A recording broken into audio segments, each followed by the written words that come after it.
ريال مدريد يحسم موقفه من راحل كامافينجا. تقارير السعودية النصر يحصل على توقيع لوكا مودريتش.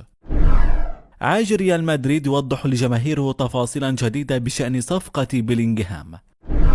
ولكن قبل بداية الفيديو لا تنسوا أن تشاركونا برأيكم في التعليقات عن انتقال مودريتش إلى النصر السعودي وما الصفقة التي تنقص الريال في الفترة القادمة. وإذا كنت من عشاق النادي الملكي لا تنسى الاشتراك في القناة وتفعيل زر الجرس لتصلكم الأخبار فور نزولها. وهيا بنا نبدأ الفيديو بالصلاة والسلام على رسول الله صلى الله عليه وسلم.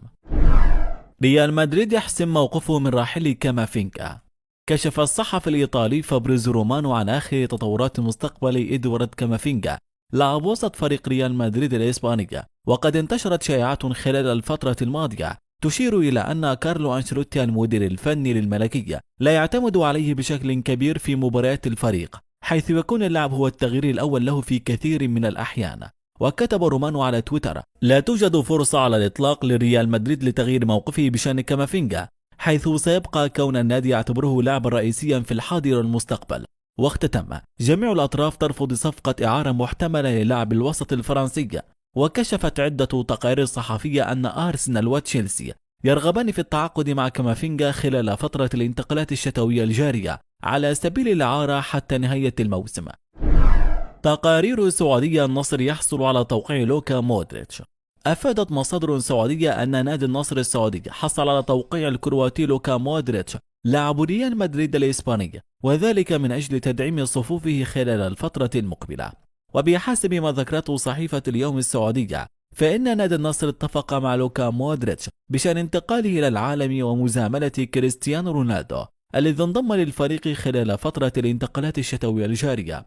وقالت اليوم السعودية نادي النصر يوقع مع اللاعب لوكا مودريتش، ومن المتوقع في القريب العاجل إعلان الصفقة وينتهي عقد لوكا مودريتش مع ريال مدريد في 30 من يونيو المقبل، ما يعني أنه يحق لأي نادي التفاوض معه دون موافقة ريال مدريد. وكان قد انضم مودريتش إلى صفوف ريال مدريد في عام 2012 قادما من توتنهام مقابل 35 مليون يورو، وساهم في تحقيق العديد من البطولات رفقة الملكية، أبرزها الفوز ب5 ألقاب لبطولة دوري أبطال أوروبا و4 ألقاب لكأس العالم الأندية.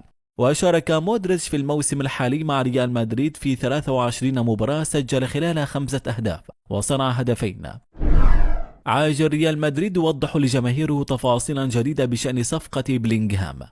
كشف نادي ريال مدريد الإسباني عن تفاصيل مثيرة حول التعاقد مع نجم بروسيا دورتموند بيلينغهام خلال الفترة المقبلة. ويحتل ريال مدريد المركز الثاني في سلم ترتيب العام للدوري الإسباني لكرة القدم لا ليغا برصيد 41 نقطة. وأشارت شبكة مادريستا ريال أن ريال مدريد يريد وجود بيلينغهام بأي ثمن، لكنه يعرف أن حدوث ذلك يعني التخلي عن مودريتش أو كروس بالفترة المقبلة، وهذا ما حدث بالفعل وهو رحيل مودريتش إلى النصر السعودية. جدير بالذكر أن النادي الألماني لن يتخلى عن خدمات نجم المنتخب الإنجليزية بأقل من 100 مليون يورو في ظل اهتمام كبير من قبل نادي ريال مدريد وليفربول.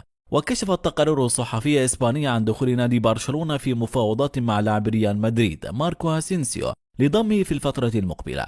ومن المقرر أن ينتهي عقد أسينسيو مع ريال مدريد في صيف عام 2023 المقبل بنهاية الموسم الحالي، ولم يتضح موقف اللاعب من التجديد مع المني حتى الآن. ووفقا لصحيفة سبورت الكتالونية فإن برشلونة قد بدأ اتصالاته بالنجم الإسباني من أجل ضمه في الصيف المقبل بشكل مجاني، حيث أكدت الصحيفة أن النادي الكتالوني قد بدأ المحادثات مع خورخي مينديز وكيل اللاعب من أجل ضمه بشكل نهائي.